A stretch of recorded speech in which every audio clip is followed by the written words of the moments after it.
નમસ્કાર દર્શક મિત્રો, આપ જોઈ રહ્યા છો ગુજરાત 20 ન્યૂઝ। હવે જોઈએ અગત્યના સમાચાર। ધોળકા શહેરમાં લાયસન્સ ઇસ્યુ ન કરવા છતાં ફટાકડાની અનેક કાટડીઓ ચાલુ થઈ ગઈ। ફાયર સેફટીની પૂરતી વ્યવસ્થા ન હોવાથી દુર્ઘટના સર્જાવાની દહેશત। પોલીસ અને વહીવટીતંત્ર કેમ કાર્યવાહી કરતું નથી?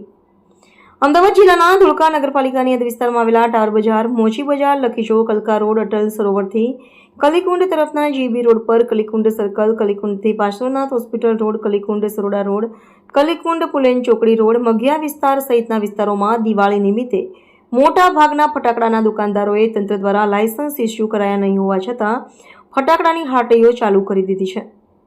મોટાભાગના ફટાકડાની દુકાનોવાળા દ્વારા ફાયર સેફટીની પૂરતી વ્યવસ્થા પણ કરી નથી। મેઇન બજારમાં તો ફટાકડાના દુકાનદારોએ દબાણ કરી રોડ ઉપર 5 ફૂટ સુધી ટેબલો ગોઠવી દબાણ કર્યું છે।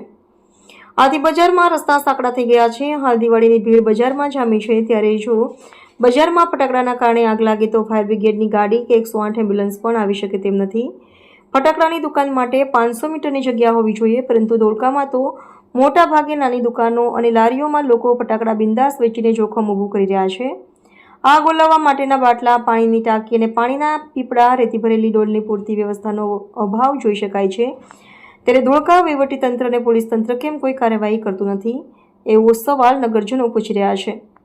અમદાવાદ જિલ્લા કલેક્ટર અને અમદાવાદ ગ્રામ્ય એસપી આ બાબતને ગંભીર ગણી તાત્કાલિક ગેરકાયદેસર ફટાકડાની દુકાનો ખોલનારા દુકાનદારો સામે કાર્યવાહી કરે તેવી લોક માંગણી ઉઠી છે।